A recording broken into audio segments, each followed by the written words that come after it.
Alhamdulillahi Rabbil Alamin. Allahumma salli wa sallim ala Sayyidina Muhammadin wa ala alihi wa sahbihi ajma'in, amma ba'du.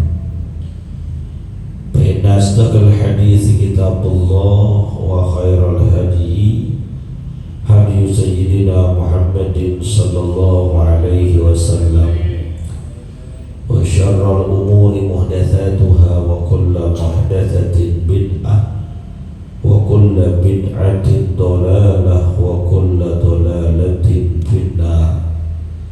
Subhanaka la ilma lana illa ma 'allamtana innaka antal alimul hakim. Rabbi shrah li sadri wa yassir li amri wahlul 'uqdatam min lisani yafqahu qawli. Amin. Yang sama-sama kita hormati dan muliakan para asatiz, para orang tua, para sesepuh, segenap pengurus dan jamaah Masjid Al-Anwar yang dimuliakan oleh Allah. Alhamdulillah, kita masih bisa merasakan berbagai nikmat dan karunia pemberian Allah. Mudah-mudahan berbekal nikmat tersebut senantiasa kita bisa menambah kualitas dan kuantitas amal ibadah guna dijadikan sebagai bekal menuju kehidupan akhirat nanti. Kita awali pengajian ini dengan membaca surat Al-Fatihah. Kita niatkan pahalanya sampaikan kepada pengarang kitab yang kita kaji, yaitu Syekh Muhyiddin Abu Zakaria Yahya bin Syaraf An-Nawawi Ad-Dimashqi, juga kepada orang-orang yang telah berjasa mewakafkan harta dan tanahnya untuk kepentingan masjid kita ini, pada orang-orang tua kita, kakek nenek kita, sanak famili, saudara, serta guru-guru kita yang telah meninggal dunia, wabil khusus mereka yang pernah menyebarkan ilmunya di tempat kita.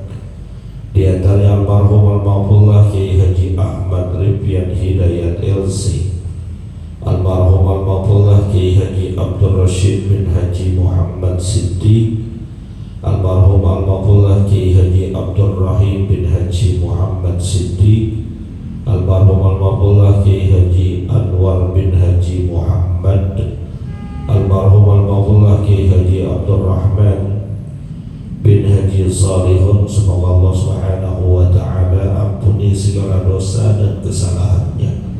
Allah terima amal ibadahnya. Allah jadikan kuburnya raudhah min riyadil jannah biniyatil qabul wa bijahir rasul. Al-Fatihah.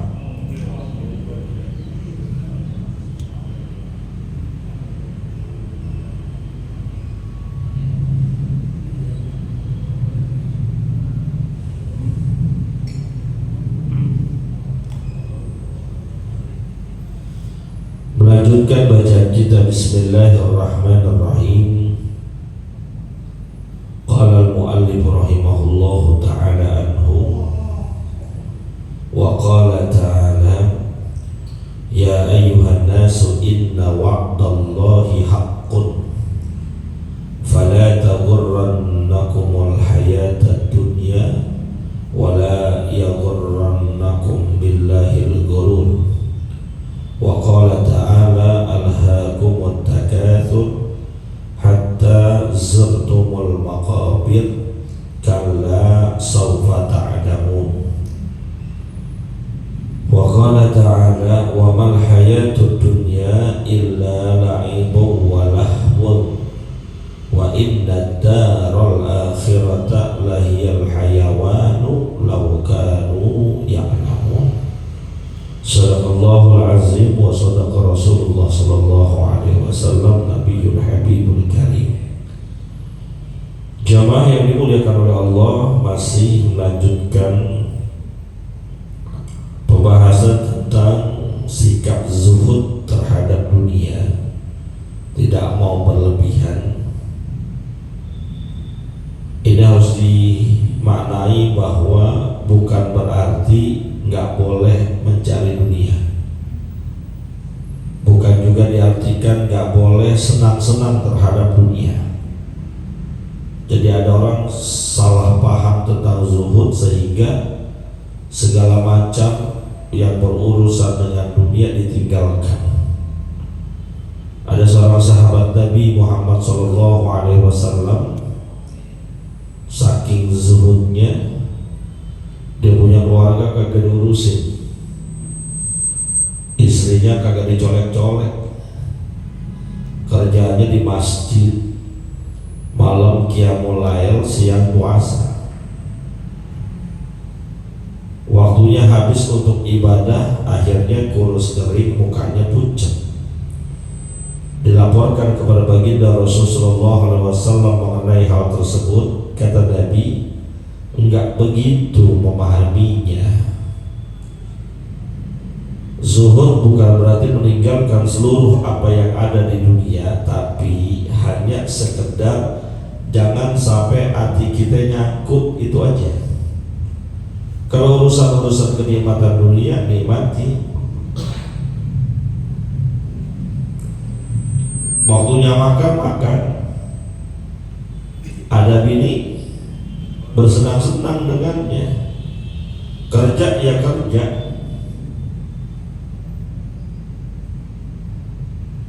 Waktunya tidur. Maka kata Nabi kepada sahabat tadi, saya aja tetap makan, saya aja tetap tidur, saya aja tetap bergaul dengan istri. Karena tubuh kita pun memiliki hak untuk kita laksanakan tuh hak-haknya. Jadi jangan mentang-mentang zuhud habis sembahyang isya sampai subuh nggak tidur lagi, sholat terus, besok ngantuk kagak kerja, ngojek kagak, buka warung kagak. Ditanya sama bininya, bang nggak kerja buat apaan kerja? Dapat duit juga ntar kita tinggal, nggak dibawa ke dalam lubang kubur. Lah emang gak dibawa ke dalam lubang kubur, tapi kan hidup di dunia perlu duit. Makan nasi, sarapan nasi uduk pakai duit apa kagak? Kagak, hadir majlis taklim juga dapat nasi uduk. Tapi kan lu doang, bini satu, anak dua, masa lu minta 4 tuh jatah gua. Saya istri sama 2 anak enak aja. Jadi keperluan dunia pakai duit, maka cari duitnya dengan cara yang halal, nggak serakah, nggak tamak, nggak rakus, nggak nyikut sono nyikut sini, nggak makan harta orang lain. Itu zuhud namanya. Tapi memang kadang manusia kalau udah asik nyari dunia suka keenakan, maka di berbagai macam ayat Allah ingetin sama di sini. Allah Subhanahu wa ta'ala nyatakan, ya ayyuhan nas, wahai sekalian manusia, inna wa'dallahi haqqun, bahwasanya janji Allah itu benar adanya. Apa yang Allah janjikan, bahwa manusia pasti mati masuk ke dalam lubang kubur, di dalamnya ada alam barzah, ada pertanyaan munkar dan nakir, itu benar. Di ujung kehidupan dunia ada yang namanya kiamat, hari kehancuran dunia, itu pasti benar adanya. Secara keimanan bisa dipastikan adanya, secara pengetahuan bisa dibuktikan. Setelah terjadi hari kiamat, manusia semua dibangkitkan, itu hak benar. Inna wa'dallahi haqqun, itu janji Allah, semuanya pasti benar. Lalu ada proses berikutnya, mahsyar, mizan, hisab, as-sirat, ada surga dan neraka. Allah gak bakal bohong. Apa yang Allah janjikan, apa yang Allah katakan pasti benar. Maka pala tagurrannakumul hayatud dunya, maka kehidupan dunia yang sedang kalian jalani ini jangan membuat kalian tertipu. Allah ngomong gak main-main. Hidup sementara, tujuan manusia diciptakan untuk ibadah. Maka jangan sampai ketika Allah berikan kesempatan hidup, Allah berikan fasilitas, Allah berikan sarana, Allah berikan kemudahan, membuat kita terlena, tertipu. Karena kalau sudah mencari dunia memang mengasyikkan, gurih. Makanya yang mengatakan dunia ini ibarat air laut, semakin diminum semakin haus. Semakin kita cari dunia, semakin nggak mau berhenti. Kalau ukuran dunia nggak bakal berhenti kita. Kita lagi kerja ngomong ini enak kali ya. Ini dapat kerja 2 jam digaji 500.000. Baru ngomong gitu dikumpulin. 2 jam dapat 500.000 dikumpulin, kira-kira nambah kerja apa pulang? Terus nambah. Karena memang gak ada puasnya manusia terhadap dunia, gak ada puasnya. Dalam riwayat hadis nanti mungkin ketemu bahwa satu-satunya yang akan membuat manusia puas terhadap dunia gak bakal nyari adalah ketika mulutnya sudah terisi dengan tanah, sudah masuk lubang kubur, baru dia gak nyari-nyari dunia. Kalau masih ada nyawanya, masih nyari dunia. Udah ngap, masih sadar tapi napas ngap. Bang Haji, itu tanah yang di Bogor ada mau bayarin 5 miliar, bagaimana? Jual 5 miliar. Udah ngap masih pengen duit. Dunia ini enak, menyenangkan, mengasyikkan. Makanya dia ketipu. Berapa banyak orang yang ketipu sama dunia? Banyak banget. Dikejar mati-matian siang malam, kadang gak pakai istirahat lagi, gak kenal capek, gak kenal letih, gak kenal lelah. Sholat ditinggalin, puasa gak dikerjain. Mohon maaf, sering saya sampaikan berapa banyak orang yang gara-gara ngejar rupiah, ngejar uang, ngejar duit, dia gak sholat. Banyak apa kagak? Nyari uang, nyari rezeki, katanya demi anak istrinya, kagak puasa. Banyak apa enggak? Itu yang namanya tertipu tuh.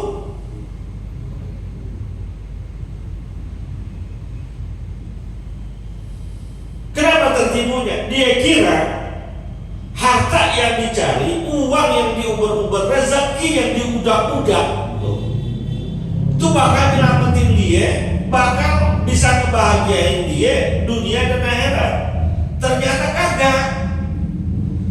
Harta yang dicari, uang yang dikumpulin nggak mendatangkan kebahagiaan, nggak mendatangkan ketenangan dan kenyamanan. Bikin senang mungkin, bikin tenang belum tentu. Punya duit sekarang 100 juta di kantong, senang nggak? Senang nggak? Dia senang banget, tenang nggak? Belum tentu. Gua taruh di bank, ntar katanya rekening yang tidak aktif selama 3 bulan dibekukan pemerintah. Bagaimana duit gua? Gua taruh di bawah kasur, anak gue keturunan tuyul. Enggak tenang. Punya duit banyak enggak tenang. Senang mungkin, bisa buat beli apa aja, senang. Tapi tenang belum tentu. Itu namanya menipu kita. Maka alangkah salahnya, alangkah ruginya orang yang sengaja ninggalin sholat 5 waktu hanya untuk urusan dunia, rugi. Hanya untuk kerjaan, rugi. Hanya buat narik ojek, rugi.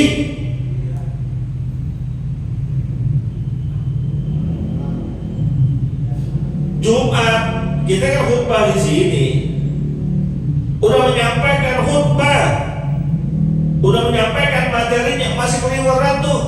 Yang berjaket warna, gue nggak sebutin warnanya, ada hijau, kuning, oranye. Yang nganter paket, nganter orang, rugi loh. Kenapa? Ngejar tarikan 20, 25 ribu, 30, 50 ribu, tapi ninggalin sholat Jumat. Ya kata Nabi kita Muhammad SAW, orang yang ninggalin sholat Jumat 2 kali atau 3 kali berturut-turut, nggak ada uzurnya, nggak ada alasan yang dibenarkan oleh agama, maka dicap sebagai orang munafik.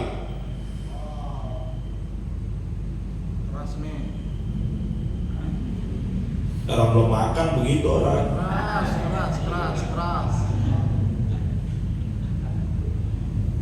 Beneran mohon maaf banget. Bukan saya menghina profesi tukang ojek, bukan. Mohon maaf banget. Kira-kira yang jadi tukang ojek konglomerat apa orang biasa? Ada konglomerat jadi tukang ojek? Enggak ada, orang biasa. Dari kerja susah, perusahaan banyak yang tutup, dia pernah ada penghasilan, gua ngojek. Betul? Maafin ya, yang tukang ojek maafin ya. Berasa? Jadi arena. Berasa nih nggak ngaji besok kan. Mohon maaf nih, penghasilannya emang pas-pasan, hidup standar-standar aja, terus belain nyari uang sampai kagak sholat. Lu udah susah di dunia, kagak sholat, di akhirat masuk neraka, kapan senengnya? Alhamdulillah saya kagak.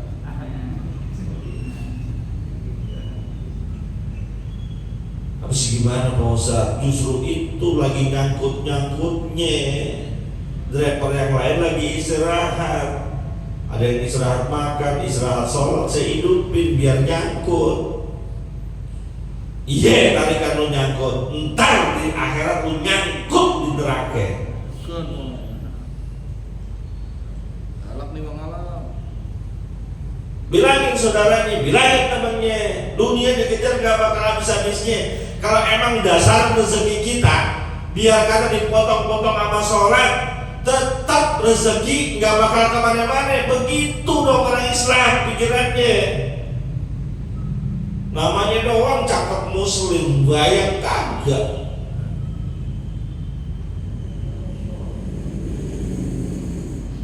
Tuh ketipu tuh.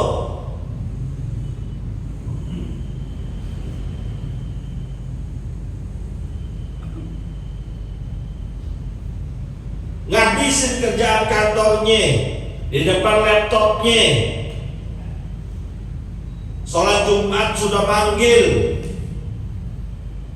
khutbah sudah mulai disampaikan oleh khatib, masih meneng baik duduk aja di depan laptopnya, mau ngapain?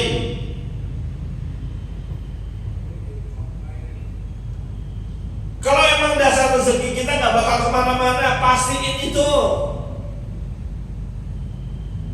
Ada lagi mohon maaf banget dah. Saya pernah khotib Jumat di daerah Bendungan Hilir. Di samping masjidnya itu ada toko waralaba, Indomaret, Alfamidi itu. Itu biasanya di Indomaret, Alfamidi kan banyak tukang parkirnya ya.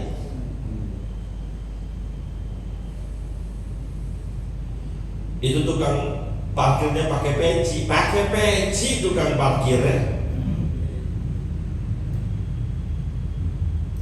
Khotib udah nyampein Jumat, khutbah, dia nggak bergerak. Khotib turun, dia nggak bergerak juga. Terus pakai peci buat apa? Nutupin matahari gitu. Berapa sih duit yang diambil dari parkiran, berapa duit? Dibela-belain begitu. Tuh nipu tuh. Apapun profesinya, yang paling kecil sampai paling atas, bisnismen, miliarder, konglomerat, sampai korupsi segala macam, kelihatan dapat duit banyak padahal duit haram. Menipu tuh. Jangankan yang gede, yang kecil aja tuh barat buat kita tuh. Apalagi yang miliaran, apalagi yang triliunan. Pantas Sayyidina Abu Bakar Siddiq radhiyallahu taala anhu ketika dibaiat menjadi khalifah. Begitu juga dengan Sayyidina Umar ibn Khattab radhiyallahu taala anhu ketika diambil sumpahnya menjadi khalifah. Ucapan pertama yang keluar dari mulutnya adalah inna lillahi wa inna ilaihi rajiun. Kenapa? Musibah. Kenapa musibah? Banyak godaannya.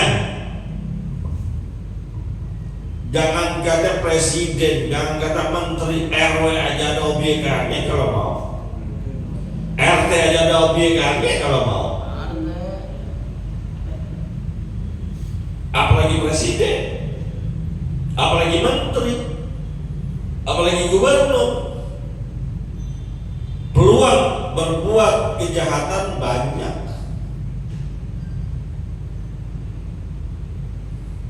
Menipu tuh.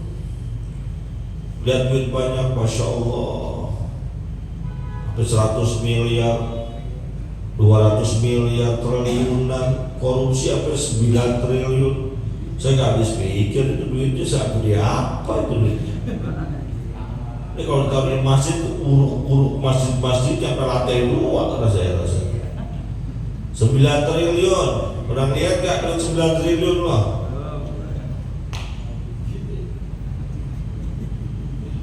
Menipu tuh. Dunia emang menipu semuanya. Yang ada kaitan dengan dunia nipu dah. Pangkat jabatan juga nipu, kudu hati-hati. Yang punya pangkat, yang punya jabatan, kudu hati-hati. Mau RT, mau RW, lurah, camat, kawan-kawan saya jadi pejabat, saya bilang hati-hati. Ente naik pangkat, naik jabatan, jabatan yang Allah titipkan itu amanah, gunakan dengan sebaik-baiknya. Jangan buat keuntungan pribadi. Semua kawan-kawan saya yang jabat saya bilangin begitu. Termasuk guru-guru saya yang Allah titipkan amanah jadi anggota dewan, saya bilang depan orangnya saya bilangin nggak pakai tanda ngaling-ngaling. Ngapain gua ngomong di belakang, depan langsung. Menipu tuh, hati-hati. Inna wa'dallahi haqqun, janji Allah pasti. Kalau udah nipu, kata Nabi, man ghasyana falaysa minna. Orang yang menipu bukan termasuk golongan dari umat kami, kata baginda Rasul. Itu sebab Nabi mengatakan seperti itu. Suatu ketika Nabi inspeksi pasar, keliling pasar. Nabi memang masuk ke dalam pasar. Kalau bahasa sekarang apa tuh namanya? Hah? Belusukan. Kalau itu mau pencitraan. Nabi memang demen ke pasar. Makanya ada doa Nabi mau masuk pasar. Kalau dia kan suka pernah ke pasar nih. Saya juga termasuk suka ke pasar. Teman saya ke pasar. Tuh ada doanya tuh. Apa doanya? Hah? Apa doanya? Ketahuan lu kagak pernah baca. Banyak doanya. Di antaranya baca la ilaha illallah wahdahu la syarika lah, lahul mulku wal hamdu yuhyi wa yumiitu wa huwa ala kulli syai'in qadir 3 kali. Allahumma inni as'aluka khairaha wa khaira ma fiha wa a'udzu bika min syarriha wa syarri ma fiha. Baca doanya, baca, biar lu enggak dikibulin sama tukang cabe. Nabi lagi lewat ke pasar,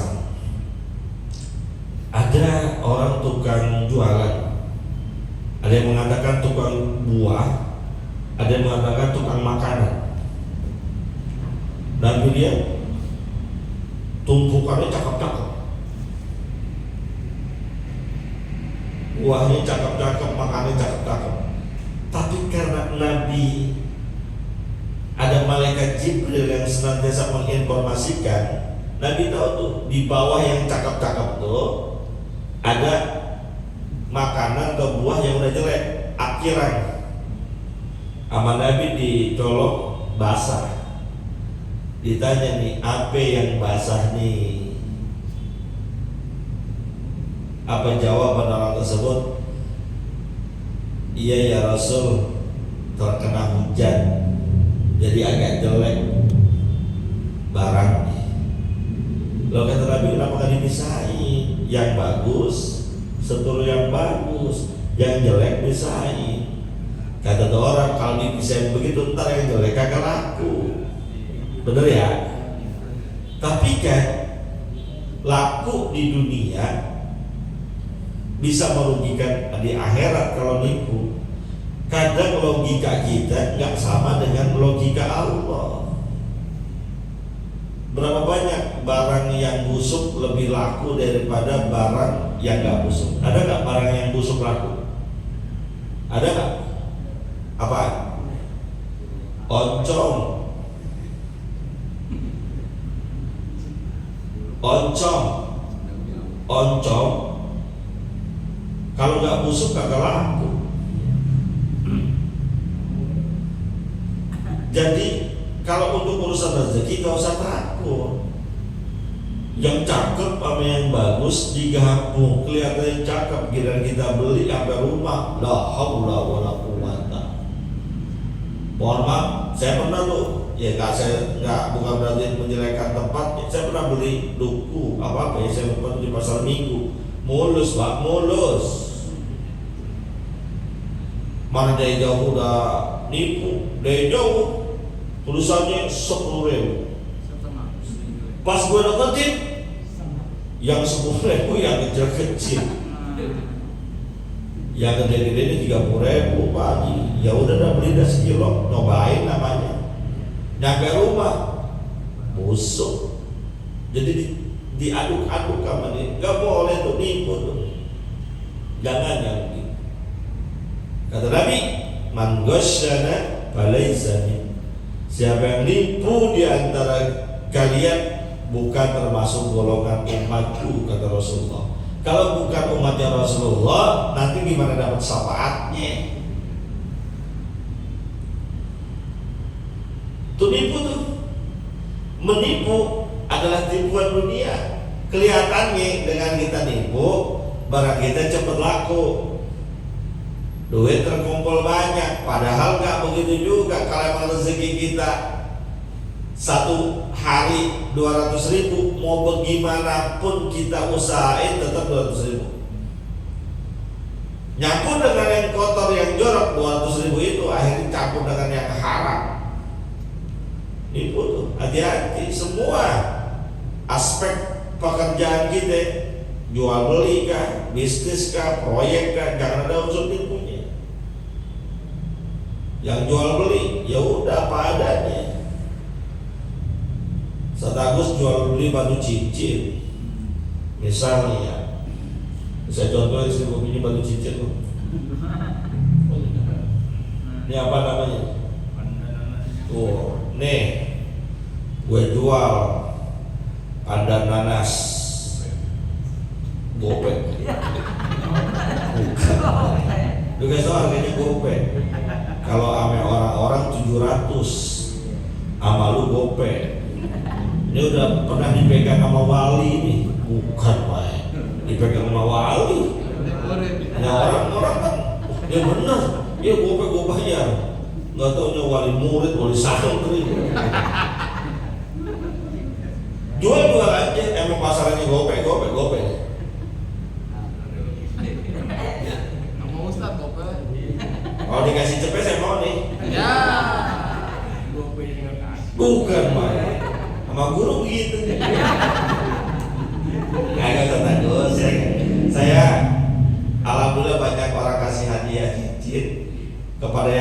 hari itu saya bilang saya terima hadiahnya, tapi mohon maaf saya nggak pakai, saya simpan.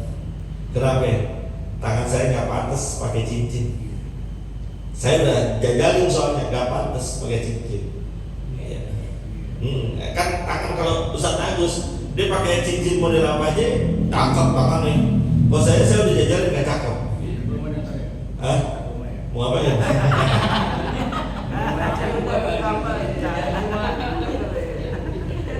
Ya gope dah. Gitu ya. Jadi jual aja. Tapi jangan nipu-nipunya, termasuk mohon maaf nih, Akang Ustadz Oyon jual bensin. Ya. Misalnya Pertalite dijual 13.000. Nggak nyampe seliter, jangan bilang seliter, sebotol. Hati-hati tuh. Kita bilang seliter, padahal kagak seliter. Berapa banyak, mohon maaf, tukang bensin Ijiran judulnya seliter, padahal nggak seliter, nipu tuh. Terus gimana? Bilang sebotol. Ya sebotol cuma kayak segitu, lu lihat aja. Jangan bilang seliter, padahal nggak nyampe, nipu tuh, yang lebihnya. Jangan. Hati-hati. Termasuk yang main proyek Pak Wawan, hati-hati. Jangan nipu. Kalau pakai hebelnya yang 10 mili, ya 10 mili, jangan pakai 7. Begitu kan? Ibu ngerti juga nih dia. Boleh ajak-ajak entar. Habis dapat Wawan diambil kata. Tuh hebel tuh. Kalau yang belum lagi besinya. Kalau bilangnya besi 12 KS dan yang SR, JL. Tahu-tahuan. Ustaz kayak tukang lah. Tapi ini sering kejadian. Mohon maaf, terutama proyek. Saya sebagai sahabat, sebagai teman sering bilang Pak Wawan, hati-hati. Orang proyek itu gampang nipunya, gampang banget. Gampang banget. Dikasih judul semennya 3 roda, katanya semen macan, semen cap rumah. Ada kan? Ada. Hati-hati tuh. Besinya besi banci dipakai ada. Hati-hati. Pasirnya juga ngaruh. Maka kalau lagi main proyek, proposalnya begitu, jalanin begitu. Ya, saat kalau begitu mau untungnya tipis. Igo kata begitu lo untuk gede juga kayak ikan buah. Tapi hati-hati beneran. Termasuk tukang. Hati-hati, tukang juga bisa nipu. Bisa nggak tukang nipu? Dah, bisa banget tukang nipu mah. Hati-hati. Yang ngasih proyek nggak ngerti bahan bangunan, nggak ngerti kerjanya, udah habis kerjaan 2 hari dibikin seminggu. Ada yang begitu, ada nggak? Ada, nggak ada di sini. Emang kuning ada yang ngaji? Ada. Ya maafin deh kalau ada. Hati-hati tuh, nipu tuh. Nipu merupakan bagian dari tipuan dunia. Kelihatannya gurih, asik nih. Kerjaan 100 depan 2 hari, cuma dapat sehari 200.000 kan 400.000 ya. Sehari 200.000 ya, tukang ya sekarang ya. Bener kan? Gue lagi gitu-gitu, bisa mau renovasi rumah kan? 200.000, gue bikin seminggu, lumayan 1.400. Jangan, nggak boleh bang begitu. Lempeng-lempeng aja. Kalau memang udah bagian rezeki kita, nggak akan kemana-mana. Semua begitu. Ya hati-hati bang. Kang Ojek bisa nggak nipu? Gimana caranya? Dia nggak nipu pelanggan, nipu bininya. Pulang sampai sore, bang dapat duit berapa? Sepi banget, sepi. Di kantong ada 175. Lagi gacor tarikannya, bintang 5 terus. Belum lagi tip-tip yang lain lagi. Ada 175. Terus ya cuma dapat 80 nih. 80 dikasih bagi duit 10.000 buat beli rokok. Lah haula wala quwata. Udah. Ada ya. Habis bagaimana Pak Ustaz? Kalau saya bilang semua sama bini saya ditilam semua. Saya dapat 175, ngomong 175 diambil semua. Caranya bagaimana? Lu ngomong dong. Nih gua dapat 175 nih. Lu 75 gua 100. Lu mau terima enggak? Oh udah. Begitu. Berani enggak ngomong begitu? Besok lu yang masak, Bang. Besok lu yang masak. Lu pada takut semua sama bini lu ya? Lu pada takut sama bini? Bagus gua ngerti tukang ojek. Gua takut juga sama bini soalnya. Bukan saya, mohon maaf ya Pak. Saya nggak takut sebentar sama bini saya. Nggak. Cuman bini saya lebih galak dari saya. Nggak bercanda, Masya Allah. Ya ngomong aja biar jangan nipu, intinya jangan nipu. Apapun itu. Kerja di kantor juga jangan nipu. Ada yang dikerjain bisa selesai tanpa lembut, dibikin lembut, tuh nipu juga. Nipu. Hati-hati. Guru juga bisa nipu. Guru bisa nipu. Guru. Ada guru sini yang ngajar? Bisa nipu guru. Hati-hati. Ya, kawan saya mah banyak guru, ada aja alasannya. Kiranya mengajar, iya masuk kelas sekarang. Bapak lagi ada urusan rapat sama kepala sekolah, tolong kerjain LKS halaman sekian sampai sekian. Nanti tolong kumpulin, taruh di meja bapak, turun ke bawah. Gua kira bener rapat sama kepala sekolah, nongkrong di kantin. Ada guru begitu ada? Ada, gue sering bergokin soalnya. Ya, kenapa sono panggung aja. Hati-hati, semua profesi bisa bikin kita nipu. Itu namanya tipuan. Kelihatannya indah, enak, asik. Oncak-oncak kaki kan, enak di kantin ya kan. Tapi anak-anak yang diamanatin dia nggak ajarin, ilmunya nggak manfaat, nggak berkah. Duitnya menjadi subhat tuh, rezeki yang diterima, gajiannya jadi subhat, nyampur-nyampur begitu. Emang sih kan kata Nabi, innal halala bayyinun, yang halal jelas, wa innal harama bayyinun, yang haram juga jelas. Tapi wa bainahuma, di antara yang halal dan yang haram itu umurun mustabihatun, ada perkara-perkara yang subhat. Yang begitu bikin subhat. Subhat mendekati ke haram, sebaiknya ditinggalin. Jangan jadi orang yang tertipu sama dunia. Imam Ghazali rahimahullahu ta'ala anhu pernah dalam salah satu kutipan kitabnya punya kitab namanya Al-Ghurur, orang-orang yang tertipu. Ternyata yang tertipu itu bukan hanya orang yang ngejar dunia, yang ngejar akhirat juga bisa ketipu. Kayak ente nih kan ngaji nih, ngejar akhirat apa ngejar dunia? Hah? Dua-duanya nggak bisa. Kalau dua-duanya nggak bisa, hati kita tuh terpaut sama satu. Mohon maaf banget. Ada orang punya 3 istri, misalnya Ustaz Agus punya 3 istri, istri pertama, istri kedua, istri ketiga. Kira-kira yang dicintai benar 3-3-nya? Enggak. Nah, lu paham? Iya, istri.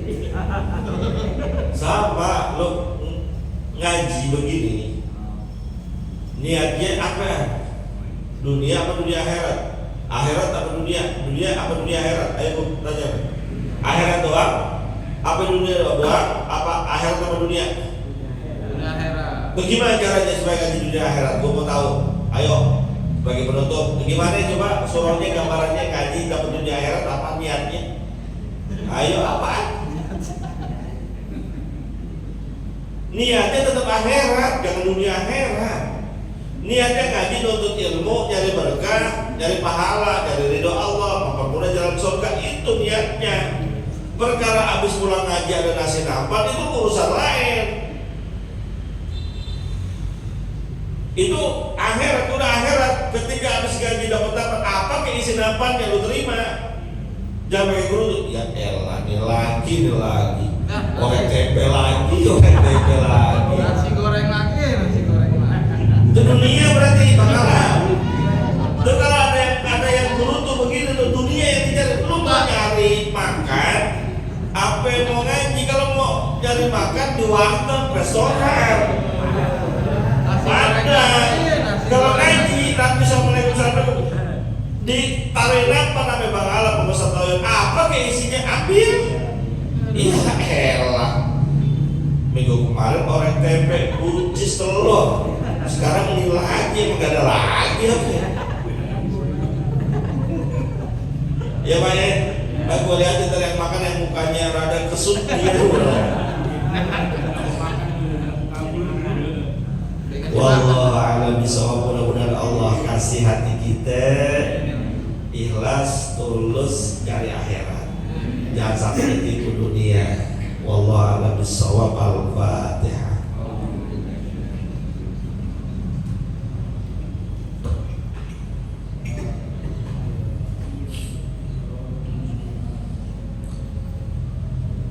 Qala Rasulullah sallallahu alaihi wasallam Abdul maquluhu ana wan nabiyyuna min qabli la ilaha illallah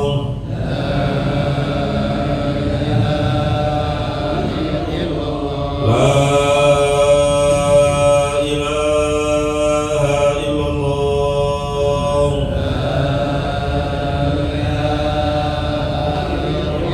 La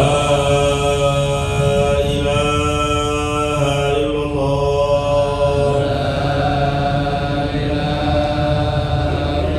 Muhammadur Rasulullah sallallahu alaihi wasallam alaina ya wa lana wa nafa'na bima 'allamtana rabbi 'allimna ma yanfa'una Allahumma ighfir lana wa liwalidina warhamna warhamhum kama rabbawna shighara wa hab lana ya wahhab ilman hikmatan wal rizqi ya razzaqul lana musahhila wa bil khairi ya fattah fattah bil huda wa bil ilmi alim kullana mufaddila wa sallallahu alaihi wasallam Muhammadin wa ala alihi wa sahbihi wasallam alhamdulillahi rabbil alamin. Terima kasih, mohon maaf. Assalamualaikum warahmatullahi wabarakatuh.